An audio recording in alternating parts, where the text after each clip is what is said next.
আসসালামু আলাইকুম ওয়া রাহমাতুল্লাহি ওয়া বারাকাতুহু। সম্মানিত বন্ধুরা, আজকে আমি আলোচনা করব যে সকল কাজ করলে, যে সকল জিনিস খেলে আমাদের মেধা বাড়বে, ব্রেন বাড়বে।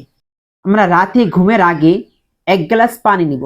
এরপর ওইখানে ১ চামচ পরিমাণ মেথি এবং ১ চামচ পরিমাণ হলুদের গুঁড়ো মিশিয়ে নিব। এরপর সকালে উঠে ওইখানে ১ চামচ পরিমাণ মধু মিশিয়ে ওইটা খেয়ে নিব। আর এই যে মধু, এই মধুর কারণে আমাদের ব্রেনের যে নার্ভগুলা রয়েছে, এই নার্ভগুলা খুব শক্তিশালী হয়, ব্রেনের কর্মক্ষমতা বাড়ে, ব্রেন খুব শক্তিশালী হয়, পাওয়ারফুল হয় এই মধুর কারণে। এই মধু ব্রেনে এনার্জি যোগায়। আর এই মেথির কারণে ধীরে ধীরে ধীরে ধীরে এই ব্রেনে গ্লুকোজ সাপ্লাই হতে থাকে। আর এই হলদের গুঁড়ার মাধ্যমে আমাদের ব্রেন সুরক্ষিত হয়, সুরক্ষা থাকে আর এবং কর্মক্ষমতা বাড়ে। ব্রেন বাড়ার জন্য আরেকটি কাজ করতে পারেন, প্রতিদিন অন্তত কয়েকবার শুকরিয়া আদায় করা। আল্লাহ পাক রব্বুল আলামিন বলেন, আউযু বিল্লাহি মিনাশ শাইতানির রাজিম, বিসমিল্লাহির রহমানির রহিম, লা ইন শাকারতুম লাযিদান্নাকুম। কেউ যদি আল্লাহ পাক রব্বুল আলামিনের শুকরিয়া আদায় করে, তাহলে আল্লাহ পাক রব্বুল আলামিন তার নিয়ামত বাড়িয়ে দেন।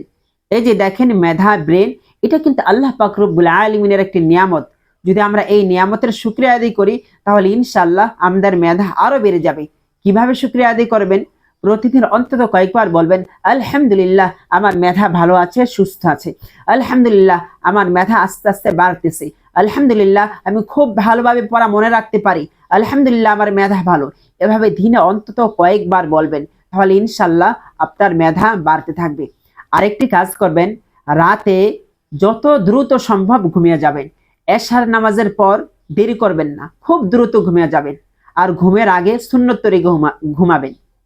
আরেকটি কাজ করবেন, এটা খুবই গুরুত্বপূর্ণ, ভোরে উঠে যাবেন। যত দ্রুত সম্ভব ভোরে উঠে যাবেন। ওই সময় একদমই দেরি করবেন না। কারণ ভোরে উঠে আপনি যদি 2 ঘন্টা পড়েন, ভোরের 2 ঘন্টা অন্য সময় 10 ঘন্টা পড়ার চেয়ে বেশি উপকারী।